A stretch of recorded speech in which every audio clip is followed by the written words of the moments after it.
Hello students, आज हम लोग C plus plus programming language में जो यूनिट स्टार्ट किए थे हम लोग ऑपरेटर, उसमें से पहले हम लोग 4 ऑपरेटर पढ़ा चुके थे। उसमें से हम लोग जो पढ़ चुके थे वो पहला था हम लोग का रिलेशनल ऑपरेटर। उसके पहले पढ़ाए थे अर्थमेटिकल ऑपरेटर, है ना। फिर हो गया लॉजिकल ऑपरेटर और इंक्रीमेंट और डिक्रीमेंट। ये सारा चारों ऑपरेटर हम लोग पहले पढ़ चुके थे, है ना। तो आज हम लोग पढ़ने के लिए जा रहे हैं कंडीशनल ऑपरेटर के बारे में, ठीक है। तो कंडीशनल ऑपरेटर क्या होता है, क्यों हम लोग प्रोग्रामिंग के क्षेत्र में इसको यूज़ करते हैं, और क्या इसका जो महत्व है किसी भी प्रोग्रामिंग लैंग्वेजेज में। ऐसा नहीं कि हम लोग सी प्लस प्लस में इसको यूज़ करते हैं, सो ऐसा नहीं है। इसके पहले जो सी लैंग्वेज था उसमें भी लोग यूज़ कर रहे थे, है ना। अभी जो पाइथन नया लैंग्वेज आया हुआ है उससे भी इससे यूज़ करते हैं। तो बहुत सारा प्रोग्रामिंग लैंग्वेज में इसको हम लोग यूज़ करते हैं और किस प्रकार से सब कोडिंग करते हैं। और लास्ट में लोग देखेंगे कि इस कंडीशनल ऑपरेटर का यूज़ करके कि बहुत सारे किस प्रकार से एग्ज़ाम में क्वेश्चंस आते हैं, है ना। रेगुलर एग्जामिनेशन में इस चीज़ को इससे क्वेश्चंस रहता है, खास करके 11th क्लास में, चाहे वो जेक बोर्ड हो या सीबीएसई बोर्ड हो, हर तरह का एग्जामिनेशन में ये पूछा जाता है, ठीक है। तो चलते हैं, स्टार्ट करते हैं, देखते हैं हम लोग का ये कंडीशनल ऑपरेटर क्या होता है। तो जैसे कि यहाँ पर जो नाम है कंडीशनल, कंडीशनल का मतलब होता है कंडीशन। और कंडीशन जो होता है वो हम लोग जो सेट करते हैं वो किसी भी, या तो वो रिलेशनल ऑपरेटर से सेट करते हैं या लॉजिकल से भी सेट करते हैं, और अर्थमेटिकल ऑपरेटर का भी इस्तेमाल करना पड़ता है, हम लोगों को यूज़ करना पड़ता है कंडीशनल ऑपरेटर के लिए, है ना। तो इस प्रकार से कंडीशनल ऑपरेटर कंडीशन को सेट करते हैं। कंडीशन जब भी आउटपुट देता है, C plus plus programming language है, किसी प्रोग्रामिंग लैंग्वेज में जब भी कोई कंडीशंस आउटपुट देता है तो वो देता है हमेशा या तो 0 या तो 1। 0 that means false value, 1 means true value. जो कि ये जो दोनों डिजिट है इसको लोग बाइनरी डिजिट कहते हैं, और कंप्यूटर हमेशा बाइनरी डिजिट के रूप में ही आउटपुट देता है। लेकिन ये हम लोग का भाषा नहीं है, ये मशीन भाषा है। 0 जो आउटपुट दे रहा है और 1 जो आउटपुट दे रहा है, ये मशीन भाषा है। हम लोग का जो भाषा है उसको बोलते हैं हाई लेवल लैंग्वेज, ठीक है। हम लोग जो समझते हैं वो क्या समझते हैं, हाई लेवल लैंग्वेज समझते हैं। हाई लेवल लैंग्वेज में हम लोग का खुद इंग्लिश हो गया, हिंदी हो गया, उर्दू हो गया, फारसी हो गया, all these are the high level languages, ठीक है। तो अगर कंडीशन ट्रू होता है या कंडीशन फॉल्स होता है, तो कभी कंडीशन फॉल्स होता है, 0 अगर होता है तो 0 में क्या काम करना है, और अगर कंडीशन का अगर रिजल्ट अगर 1 होता है तो 1 में क्या काम करना है। ये दोनों चीज़ जो डिपेंड करता है हम लोग का, वो कंडीशनल ऑपरेटर के माध्यम से लोग वो चीज़ सेट करेंगे, ठीक है। कि किस प्रकार से अगर 0 होगा तो क्या काम करना है और 1 होगा तो क्या काम करना है, ठीक है। तो देखते हैं क्या होता है सो।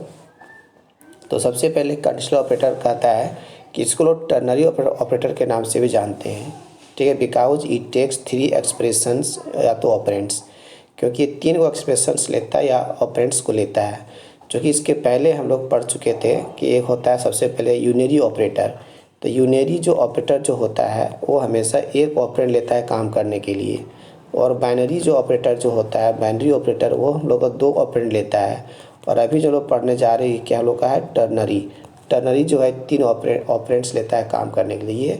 और सबसे पहले जो प्रेसिडेंसी जो होता है, वो सबसे हाईएस्ट जो प्रेसिडेंसी है वो है किसका, यूनरी का है। उसके बाद बाइनरी का, उसके बाद टर्नरी का है। जो सबसे लास्ट में जो काम करता है वो टर्नरी काम करता है इसके अनुसार से, ठीक है। वैसे भी लास्ट में काम करने का और भी एक हम लोग को कॉमा ऑपरेटर होता है, जो लास्ट में हम पढ़ाएंगे कि कॉमा जो होता है सभी ऑपरेटर में से सबसे लोवेस्ट जो प्रेसिडेंसी होता है किसका आता है, कॉमा का, है ना। इसके पहले भी आता है, इक्वल टू भी आता है जो टर्नरी के बाद काम करता है ना, और कॉमा से पहले। तो इस प्रकार से वो सा ऑपरेटर होता है जो आगे हम लोग डिस्कस करेंगे। तो अभी देखते हैं इसके बारे में। तो कहता है कि इसका यूज़ क्यों करते हैं, कहता है कि टेस्ट ये कंडीशन, ये किसी एक कंडीशन को टेस्ट करता है।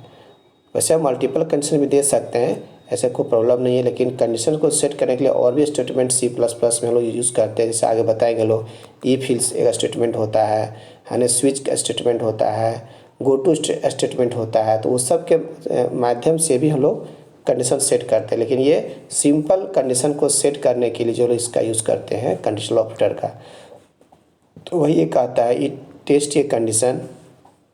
ये किसी कंडीशन को क्या करता है, टेस्ट करता है, और टेस्ट करने के बाद ये रिटर्न करता है आधा ट्रू और फॉल्स स्टेटमेंट, है ना। अगर कंडीशन ट्रू अगर रहता है तो ट्रू पार्ट में जाएगा, फॉल्स रहेगा तो फॉल्स पार्ट में जाएगा। तो ये पार्ट डिवाइड जो करता है वो इसी से हम लोग यूज़ करते हैं। फिर ये कहता है, नेक्स्ट पॉइंट बोलता है कि इट कैन टेस्ट, ये टेस्ट कर सकता है, जांच कर सकता है ना। It can test any type of values like integer, character, float, string. ये हर तरह के वैल्यूज़ को, है ना, टेस्ट कर सकता है। अगर हम उसको इंटीजर संख्या देते हैं, इंटीजर मतलब बता ही देते, वैसा संख्या जिसमें पॉइंट ना रहे। कैरेक्टर हो गया सिंगल कैरेक्टर जो सिंगल कोटेशन में बंद रहता है। फ्लोट में पॉइंट होता है। स्ट्रिंग होता है, मल्टीपल ग्रुप ऑफ कैरेक्टर्स को बोलते हैं स्ट्रिंग। इस टाइप के सभी तरह के वैल्यूज़ को ये टेस्ट कर सकता है, ठीक है। तो देखते हैं इसका सिंटैक्स क्या है। सो सिंटैक्स में सबसे पहले हम लोग यहाँ पर फर्स्ट पार्ट जो होता है इसको लोग कह सकते हैं एक्सप्रेशन 1। एक्सप्रेशन 1 के जस्ट बगल में क्वेश्चन मार्क होगा और वहाँ पर होगा ट्रू पार्ट, कि यहाँ ट्रू पार्ट देंगे मतलब एक्सप्रेशन 2 में। ये हो गया एक्सप्रेशन 1, यहाँ हो गया एक्सप्रेशन 2, और फिर यहाँ पर जो देंगे वो देंगे एक्सप्रेशन 3। एक्सप्रेशन 3 तो 3 एक्सप्रेशन होता है। और फर्स्ट एक्सप्रेशन जो होता है कंडीशन के लिए, सेकेंड में होता है ट्रू पार्ट या ट्रू स्टेटमेंट के लिए, और जो एक्सप्रेशन 3 जो होता है वो होता है फॉल्स पार्ट के लिए। तो इसमें से हम लोग जो तीनों पार्ट कंपलसरी है, इसमें से एक भी पार्ट अगर हम लोग नहीं देंगे तो प्रोग्राम में एरर मार देगा, रन नहीं करेगा हम लोग का प्रोग्राम, है ना। इसलिए कभी कभी ये नहीं समझना है कि कोई इसमें से कोई भी एक एक्सप्रेशन जो है वो ऑप्शनल है, नहीं, ये तीनों जो पार्ट है वो रहना मस्ट है, तभी एक प्रोग्राम को एग्जीक्यूट कर पाएगा, है ना। तो देखते हैं, तो यहाँ पर जो है टेस्ट कंडीशन जो लोग होता है उसमें से हम लोग इस तरह से दे सकते हैं कि ये लेस देन या ये ग्रेटर देन बी, ये मॉडुलस इक्वल टू 3। यदि इस प्रकार से हम लोग को कंडीशन को सेट करते हैं तो वही कहलाता है टेस्ट कंडीशन, ठीक है। और ट्रू पार्ट या तो फॉल्स पार्ट, दोनों में से किसी पार्ट में हम या तो प्रिंट स्टेटमेंट भी दे सकते हैं या तो को डायरेक्टली एक्सप्रेशन को बना करके दे सकते हैं। जैसे मान लो यहाँ लिखते हैं x + y - 3, तो इस प्रकार से यह एक एक्सप्रेशन है, मैथमेटिकल एक्सप्रेशन है। तो इस प्रकार के भी एक्सप्रेशन को हम लोग यहाँ पर ट्रू पार्ट में यहाँ पर दे सकते हैं, या तो यहाँ पर भी कुछ दूसरा स्टेटमेंट हम लोग दे सकते हैं, ठीक है। तो यदि ये कंडीशन ट्रू होगा तो यहाँ पर जाएगा, कब, यदि ये आउटपुट 1 देता है तो मतलब ट्रू होगा तो यहाँ जाएगा। अगर ये फॉल्स अगर दे देता है तो फिर ये यहाँ नहीं जाएगा, वो यहाँ आ जाएगा, यदि फॉल्स होगा तो, ठीक है। तो इसीलिए इसको 3 को इसका पार्ट होता है। तो देखो एग्जांपल में यहाँ पर हम शो किए हुए हैं,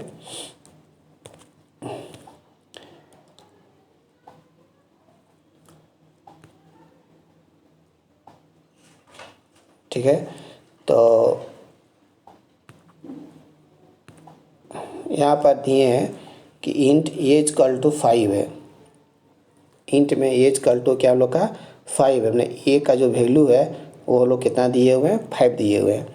तो यहाँ देखो फर्स्ट जो पार्ट हम लोग का, ये जो पार्ट लिखे हैं इसको कहते हैं कंडीशन पार्ट। तो कंडीशन में लिखे हैं क्या ये ग्रेटर देन 0, क्या ये का मान बड़ा है 0 से। हाँ, चूँकि ये में हम क्या रखे हुए हैं, 5 रखे हुए हैं, तो 5 जो है वो तो बड़ा है 0 से, तो ये आउटपुट जो देगा हमेशा वो 1 देता है। चूँकि रिलेशनल जो ऑपरेटर जितना भी होता है वो या तो आउटपुट 0 देता है या तो आउटपुट 1 देता है। तो अभी जो ये आउटपुट जो दिया इसको क्या कहते हैं, 1, ये 1 आउटपुट दिया। तो 1 जो है बड़ा है 0 से, आउटपुट 1 दिया, तो 1 दिया तो इसको कहते हैं ट्रू पार्ट, ये हो गया फॉल्स पार्ट। तो ट्रू पार्ट को ये क्या प्रिंट करेगा, पॉजिटिव नंबर। दैट मीन्स यहाँ पर ये भी क्या प्रिंट करेगा, स्क्रीन पर, कंप्यूटर के स्क्रीन पर ये प्रिंट करेगा हम लोग का पॉजिटिव नंबर, ठीक है। और अगर हम सपोज के लिए अगर ये का मान देते हैं -3, तो -3 बड़ा है 0 से, नहीं है, कंडीशन फॉल्स हो गया। तो फॉल्स पार्ट जो होता है वो यहाँ पर आ जाएगा, फॉल्स पार्ट में इस जगह पर, मतलब कॉलन के बाद, यहाँ पर कॉलन दिए हुए हैं, तो कॉलन के बाद जो भी कुछ वो लिखते हैं यहाँ से यहाँ तक, इसको कहते हैं फॉल्स पार्ट। तो फॉल्स पार्ट में जो कुछ लोग लिखेंगे, या हो सकता है कि हम सी आउट के साथ कोई स्टेटमेंट को लिखें, या हम कोई अर्थमेटिकल, लॉजिकल, रिलेशनल ऑपरेटर भी दे सकते हैं।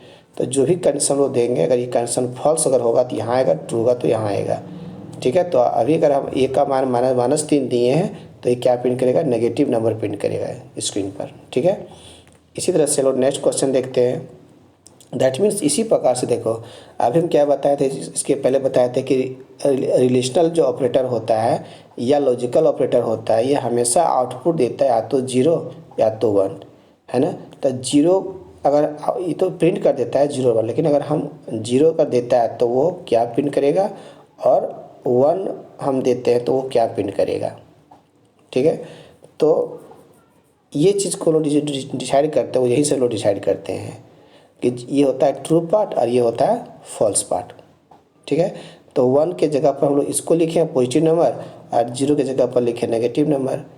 तो ये कुछ देखो कंप्यूटर मूर्ख है, ऐसा कोई ज़रूरी नहीं है कि अगर हम यहाँ पर पॉजिटिव नंबर, चूँकि लोग मैथ में पढ़ के आए हैं कि ये कोई भी संख्या अगर 0 से बड़ा होता है तो उसको बोलते हैं पॉजिटिव नंबर, लेकिन ऐसा कोई ज़रूरी यहाँ के लिए नहीं है। अगर इस जगह पर, अगर पॉजिटिव नंबर के जगह पर अगर हम इस जगह पर जैसे लिख दिए दिल्ली, यहाँ पर क्या लिख दिए लोग, दिल्ली, और इन नेगेटिव के नंबर पर लिख दिए मान लो मुंबई।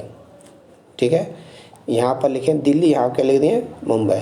तो यदि हम ये का मान देते हैं सपोज के लिए 7, तो 7 तो बड़ा है 0 से, कंडीशन ट्रू हुआ। तो यदि कंडीशन जब ट्रू होगा तो ये स्क्रीन पर पॉजिटिव नंबर नहीं प्रिंट करेगा, वो क्या प्रिंट करेगा, दिल्ली प्रिंट करेगा। क्योंकि कंप्यूटर का कोई इंस्ट्रक्शन हम देते हैं, वो इंस्ट्रक्शंस अपने से वो कोई डिसीजन नहीं ले सकता है, हम जो लिखेंगे वो सो काम करेगा, है ना। और अगर हम ये का मान दिए -7 दिए, तो -7 बड़ा है 0 से, नहीं है तो फॉल्स हो गया।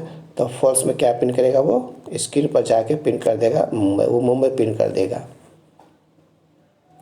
ठीक है, इस प्रकार से यहाँ पर ट्रू पार्ट में क्या काम करवाना है वो हम डिसाइड करेंगे, और फॉल्स पार्ट में क्या काम करवाना वो हम लोग डिसाइड करेंगे। ये सिस्टम डिफाइन नहीं करता। हाँ, उसका स्ट्रक्चर था कि ये क्वेश्चन मार्क के पहले देते हैं कंडीशन, क्वेश्चन मार्क के जस्ट बगल देते हैं ट्रू पार्ट, और उसके बाद देते हैं फॉल्स पार्ट। ठीक है, दूसरा एग्जाम्पल देखते हैं।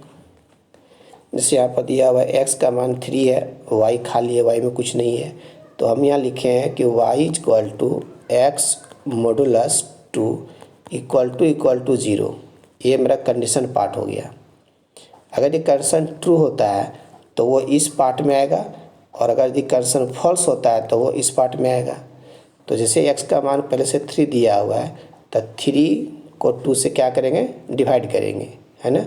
तो मतलब यहाँ 3 है, इसको 2 से डिवाइड करेंगे तो 2 1 जा 2, है ना। तो यहाँ इसको बोलते हैं 1 आया, शेषफल रिमाइंडर कितना बचा, 1 बचा।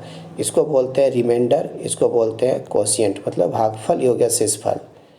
तो मॉडुलस जो ऑपरेटर जो है, इसको हम लोग अर्थमेटिकल ऑपरेटर में पढ़े थे कि मॉडुलस ऑपरेटर हमेशा आउटपुट देता है रिमाइंडर। इसको कोशिएंट से कोई मतलब नहीं, इसको मतलब किससे, रिमाइंडर से। ये रिमाइंडर देगा हम लोग का आउटपुट, है ना। तो जब रिमाइंडर देगा तो यहाँ 1 आ गया, तो 1 यहाँ, तो इस तरह से लोग देखते हैं तो यहाँ का जो मान 1 हो गया, और यहाँ पहले से कितना था 0। तो 1 के बराबर में 0 तो नहीं है, ये अलग वैल्यू है, ये अलग वैल्यू है, तो इसलिए कंडीशन क्या हो गया, फॉल्स हो गया। तो यदि ये फॉल्स अगर होता है, ये कंडीशन अगर यहाँ पर फॉल्स होता है तो वो इस पार्ट में आ जाएगा। और x का मान हम लोग का पहले से कितना है, हम लोग का 3। तो ये कहता है प्री इंक्रीमेंट है, कहता है कि हम बढ़ेंगे। तो इस तरह से इसका जो आउटपुट जो स्क्रीन पर प्रिंट करेगा, जैसे आप जो लिखे हैं यहाँ पर सी आउट में y, तो जो वैल्यू y जो बढ़ा, x का मान 3 था, कितना हो गया, 4 हो गया। तो ये 4 कहाँ चला जाएगा, y में। तो y का जो न्यू वैल्यू होगा वो कितना हो जाएगा, हम लोग का 4 हो जाएगा। वही यहाँ पर जाके प्रिंट करके दिखा देगा 4। इस टाइप का हम आपको कुछ एक्सरसाइज करवाते हैं आप लोगों को, अभी डिसाइड करके इसका आंसर बताएंगे फटाफट, और फिर इसको समझेंगे। जैसे सबसे पहले एक वेरिएबल दिया है केयर में जेंडर, क्योंकि एक पॉइंट हम बताए थे अभी सबसे ऊपर में, देखो एक पॉइंट बताए थे यहाँ पर हम कि it can test any type of values like integer, character, float, string. तो कंडीशनल ऑपरेटर के साथ हम किसी भी तरह के वैल्यू को दे सकते हैं, चाहे वो इंटीजर हो या कैरेक्टर हो या फ्लोट हो या स्ट्रिंग हो, हम लोग इसको दे सकते हैं, है ना। जब दे सकते हैं तो इसी से रिलेटेड हम यहाँ पर एक क्वेश्चन दिए हुए हैं, इसको ध्यान से आप लोग देखिए। जैसे सबसे पहले यहाँ पर दिया हुआ है कि एक्स एक जेंडर नाम का वेरिएबल है, ठीक है। केयर में यहाँ क्या लिखे हुए हैं, जेंडर नाम का एक वेरिएबल है जो एक सिंगल कैरेक्टर को एक्सेप्ट करेगा, चाहे वो कैरेक्टर हम कुछ भी देंगे। उसके बाद एक दूसरा वेरिएबल है फ्लोट वेरिएबल का नाम है फी, जो किस टाइप का, फ्लोट टाइप का है। फी जो है मतलब एक वेरिएबल का नाम है और ये किस टाइप का है, फ्लोट टाइप का है। फ्लोट उस टाइप के वेरिएबल को बोलते हैं जो वेरिएबल, ठीक है, किसी दशमलव अपने पॉइंट डिजिट को रख सकता है ना। तो यहाँ पर हम पहला कंडीशन दिए हैं कि जेंडर इक्वल टू अगर एम होगा तो डबल इक्वल टू जो है वो double equal to single equal to क्या डिफरेंसेस है, इसको हम लोग अगला वीडियो में देंगे जब पढ़ाएंगे असाइनमेंट ऑपरेटर। लेकिन यहाँ पर आप लोग है ना समरी के रूप में अभी इसको ध्यान में रखेंगे कि डबल इक्वल जो है वो चेक करता है कि लेफ्ट हैंड साइड का जो वैल्यू है क्या वो राइट हैंड साइड का वैल्यू के बराबर में है या नहीं है। अगर both hand side are equal then it produce output 1, otherwise it produce output 0, ठीक है। मतलब और दोनों लेफ्ट हैंड साइड और राइट हैंड साइड का दोनों का वैल्यू अगर बराबर हुआ तो ये आउटपुट 1 देगा, अन्यथा वो क्या देगा, 0 देगा। तो हम यहाँ पर डबल इक्वल टू का प्रयोग किए हुए हैं।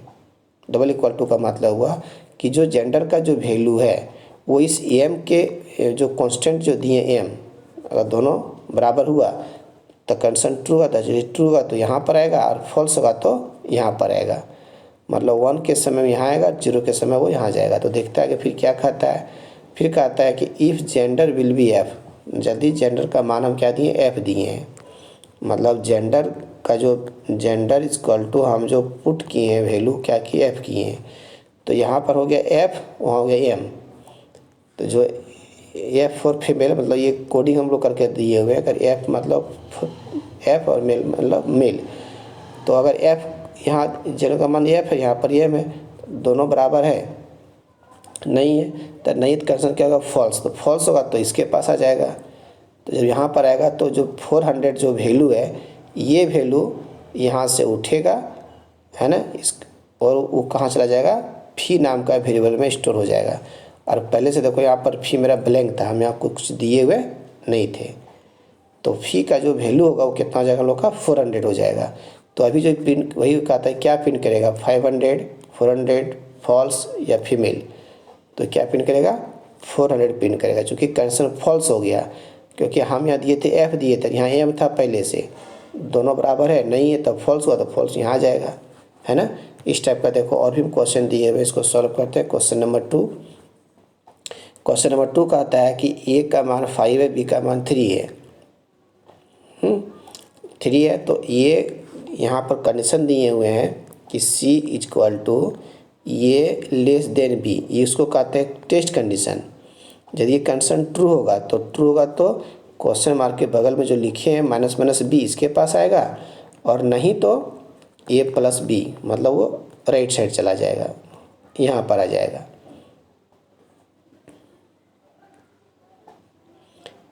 ठीक है, तो यहाँ पर ए का मान प्लस कितना दिए हुए हैं, 3 है, और बी का मान ए का मान 5 है, ए का मान 5 है, बी का मान 3 है। तो क्या 5 लेस देन 3 है, नहीं है, फॉल्स हुआ। तो फॉल्स होगा तो फॉल्स पार्ट ये होता है, यहाँ पर आ जाएगा वो।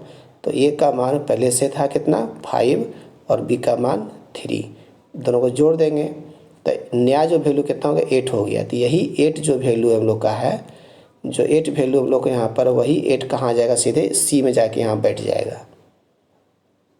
ठीक है, तो सी का जो नया जो वैल्यू हो गया कितना हो गया, लोग का 8 हो गया। जो चूँकि कंडीशन फॉल्स हुआ तो फॉल्स हुआ तो इसके पास आएगा ना, चूँकि इसको बोलते हैं कॉलन के बाद जो कुछ लिखा हो रहा था उसको बोलते हैं फॉल्स पार्ट। तो यहाँ जो का जो वैल्यू है 8, वही 8 कहाँ जाएगा, सी में, और यहाँ लिखे भी सी आउट सी, तो मतलब इसका आंसर क्या होगा, इसका भी आंसर बी होगा। ठीक है।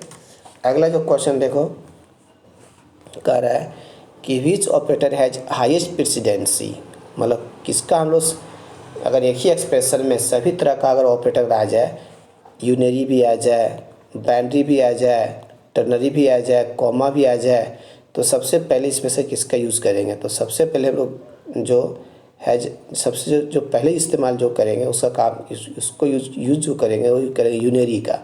तो इसका भी जो आंसर होगा हाईएस्ट प्रेसिडेंसी किसका हो जाएगा, यूनरी ऑपरेटर का होगा। इसका भी क्वेश्चन नंबर 3 का आंसर बी होगा, है ना। चलो अगला क्वेश्चन देखते हैं। अगला क्वेश्चन का आता है क्वेश्चन नंबर 4 कि x का मान हम जो रखे हैं पहले से वो कितना है 15, और y खाली है, y में कुछ वैल्यू नहीं है। तो y का हम यूज भी नहीं किए, ऐसे कोई दिक्कत नहीं है, बस आप लोग समझिए यहाँ पर कि x मॉडुलस 3 है, मतलब x का मान है कितना 15, और 15 को क्या किए 3 से हम इसको डिवाइड किए। ठीक है, तो 3 5 जा 15, तो रिमाइंडर कितना बच गया 0। तो लेफ्ट हैंड साइड जो आया मेरा, यहाँ का जो वैल्यू हुआ कितना हो गया 0 हो गया, और डबल इक्वल टू के बाद देखो उधर भी 0 है, तो यहाँ और यहाँ दोनों बराबर हो गया, तो बराबर हो गया, इसका मतलब कंडीशन ट्रू। ये आउटपुट क्या दिया 1, तो 1 का पार्ट में कौन है यहाँ पर x है, तो x का मान जो ऊपर में कितना दिया 15, तो 15 प्रिंट करेगा, क्योंकि यहाँ पर ये जो वैल्यू जो ट्रू पार्ट हुआ ये किसी को दे तो नहीं रहा, डायरेक्ट यहाँ प्रिंट लिख दिए, तो प्रिंट कितना करेगा 15, तो 15 देखो ऑप्शन में है, पहला ऑप्शन में है यहाँ पर 16, 1, 14 और डी में नन ऑफ दीज, तो इसलिए इसका आंसर क्या होगा नन ऑफ दीज, ये सही होगा हम लोग का, क्योंकि 15 यहाँ रहता तो ये सही होता, लेकिन जब कहीं नहीं है तो नन ऑफ दीज ही होगा, है ना। अब आगे चलते हैं क्वेश्चन यहाँ रिपीट हो गया है, क्वेश्चन नंबर 4 डबल बार हो गया, लेकिन क्वेश्चन अलग अलग, लेकिन तो देखिए क्वेश्चन नंबर 4 में क्या कहता है कि x का जो मान है वो हम लोग का कितना है 3 है, और y का मान है वो 9 है।